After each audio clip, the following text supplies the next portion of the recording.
Assalamualaikum warahmatullahi wabarakatuh. Jumpa kembali bersama Sang Hyang Cipta Rasa yang akan mempersembahkan kisah-kisah mistis menarik untuk menghibur teman-teman semua dimanapun berada.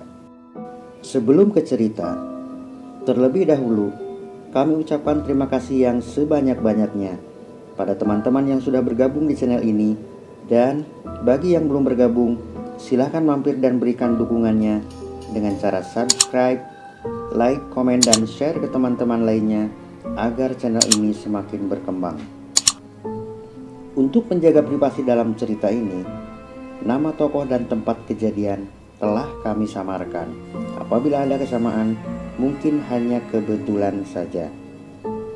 Kisah kali ini tentang sebuah warung yang ramai di pusat perkotaan yang tiba-tiba menjadi sepi pembeli dikarenakan hal yang tak lazim menimpa warung tersebut. Namun atas keuletan pemiliknya, warung tersebut kembali berkembang pesat. Tapi sayang, tak berapa lama perencanaan tata kota meluluh lantakan harapannya. Seperti apa kisahnya? Ikuti terus ceritanya hanya di Sang Hyang Cipta Rasa. Harapan seseorang selalu menginginkan yang terbaik dalam hidupnya. Rencana hidup yang tersusun sedemikian rupa satu persatu dijalaninya dengan harapan bahwa sesuatu keajaiban akan segera terjadi pada dirinya kelak.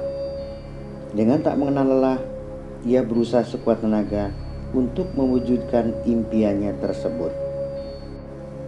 Namun apa jadinya jika sesuatu yang diharapkan itu tak jua kunjung terjadi pada dirinya?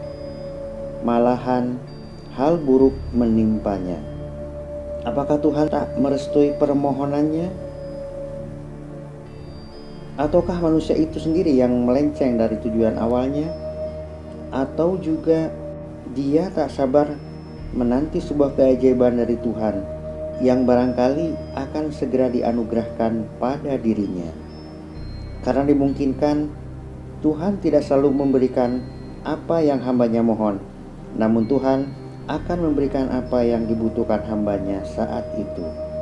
Manusia hanya punya rencana, tapi rencana Tuhan jauh lebih baik karena Tuhan Maha Tahu segalanya. Ingin tahu jawabannya? Ikuti terus kisah ini sampai selesai. Pukul 3 dini hari. Sebagian orang yang tinggal di kota kecil itu sudah terlelap dalam mimpi.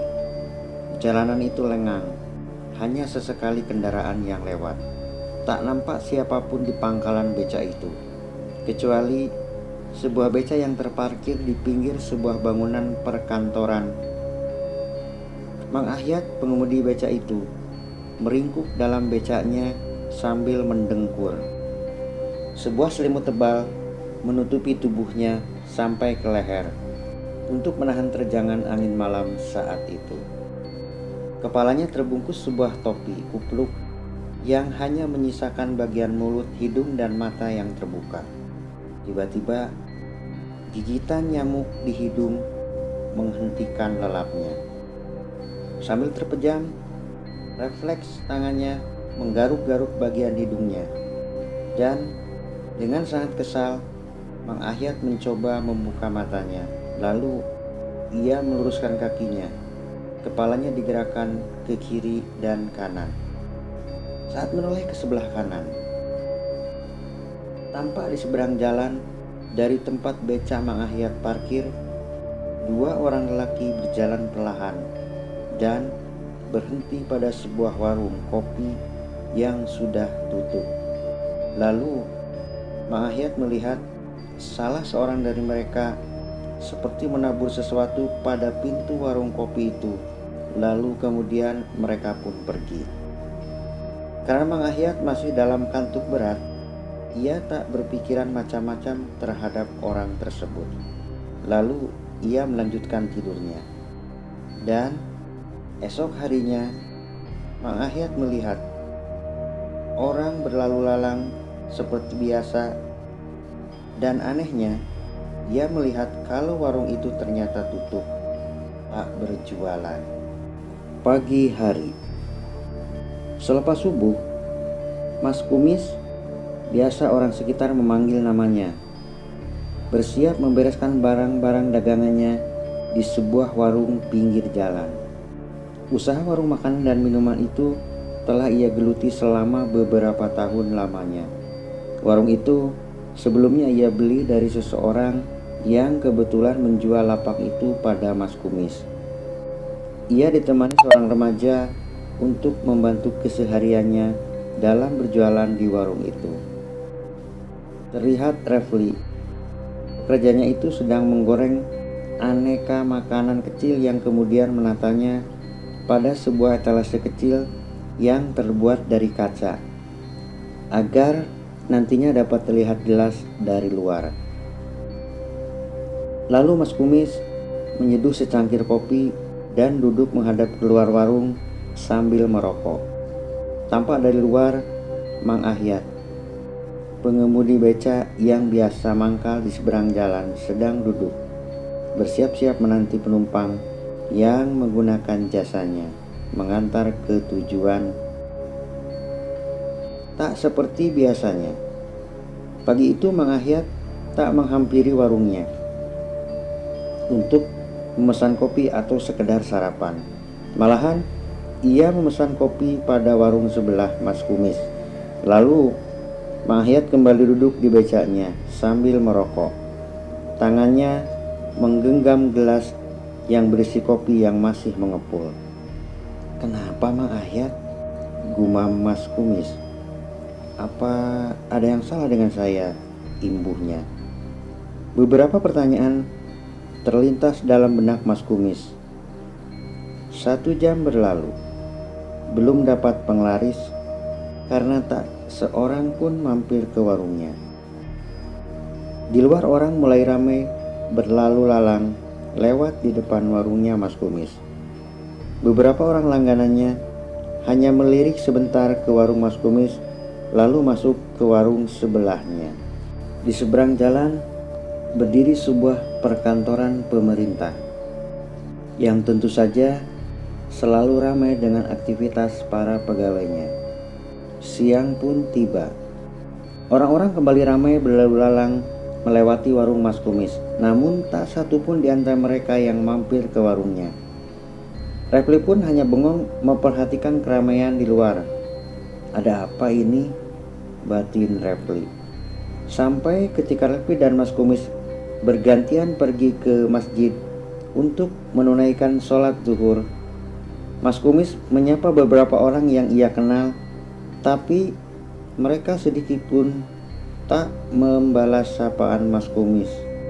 Bahkan terkesan cuek, seperti tak mendengar dan melihat Mas Kumis yang lewat di hadapan mereka. Dan Refli pun menceritakan hal yang sama pada Mas Kumis. Mas Kumis mulai merasakan kejanggalan saat itu. Sampai sore hari, tak satu pun orang mampir ke warungnya.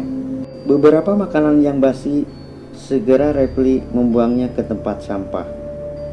Entah mengapa hari itu Refli dan Mas Kumis malas untuk menghangatkan makanan-makanan itu. Dan kejadian itu berlangsung beberapa hari. Permodalan mulai menyusut. Tampak beberapa barang dagangan sudah tak terpajang di tempatnya. Pikiran Mas Kumis mulai kalang kabut dengan semua yang terjadi saat itu. Ketika di suatu malam, Mas Kumis berniat hendak menyambangi rumah Mang Ahyat, karena siangnya tak terlihat Mang Ahyat menarik becaknya.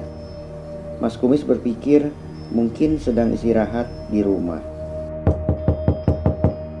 "Assalamualaikum." Mas Kumis beruluk salam. "Waalaikumsalam," ujar sang empu rumah. Pintu pun terbuka. "Loh, Mas Kumis baru pulang kampung ya?" Seberondong pertanyaan dilontarkan Mang Ahyat. "Suruh duduk dulu atuh Pak," suara Biwati, istri Mang Ahyat, menyela pertanyaan suaminya ke Mas Kumis. Setelah duduk, Biwati segera menyuguhkan segelas kopi ke hadapan Mas Kumis. Mas Kumis lalu menceritakan semua kejadian yang menimpanya. Mang Ahyat mendengarkan dengan penuh keheranan.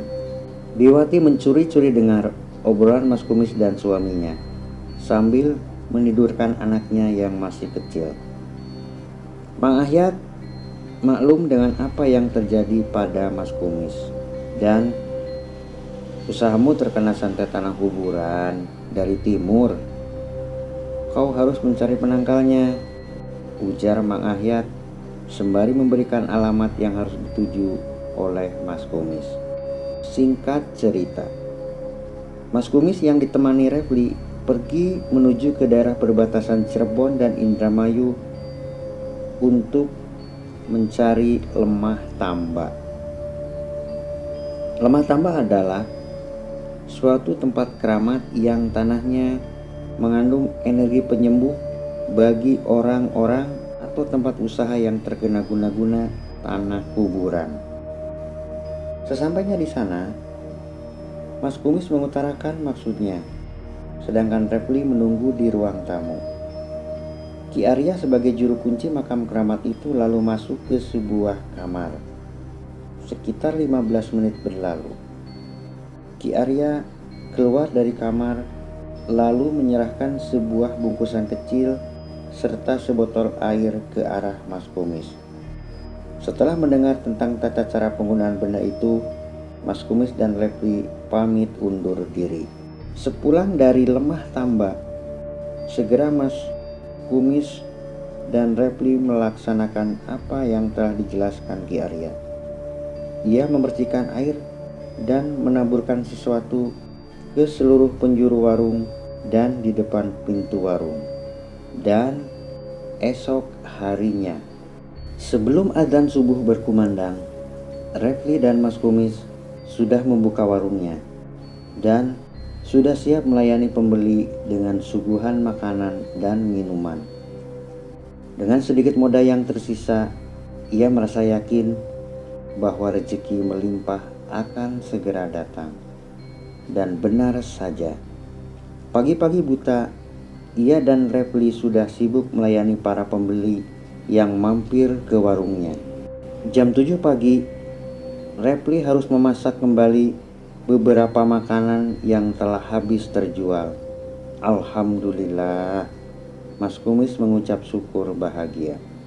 Mang Ahyat memperhatikan kesibukan keduanya sambil tersenyum. Beberapa tahun berlalu, usaha Mas Kumis semakin pesat. Tiba-tiba sebuah bencana datang. Semua warung-warung di pinggir jalan harus dimusnahkan karena tergeser oleh pembangunan tata ruang kota. Bekas warung-warung berdiri sekarang dibangun trotoar di sepanjang jalan itu. Mas Kumis dan Refli akhirnya memutuskan untuk pindah usaha di daerah industri Cilegon, Banten. Nah teman-teman, sampai di sini ceritanya. Semoga dapat menghibur kalian semua. Terima kasih bagi teman-teman yang telah menonton dan mendengar ceritanya. Mohon maaf apabila ada salah-salah kata. Sampai jumpa di kisah selanjutnya hanya di Sang Hyang Cipta Rasa. Assalamualaikum warahmatullahi wabarakatuh.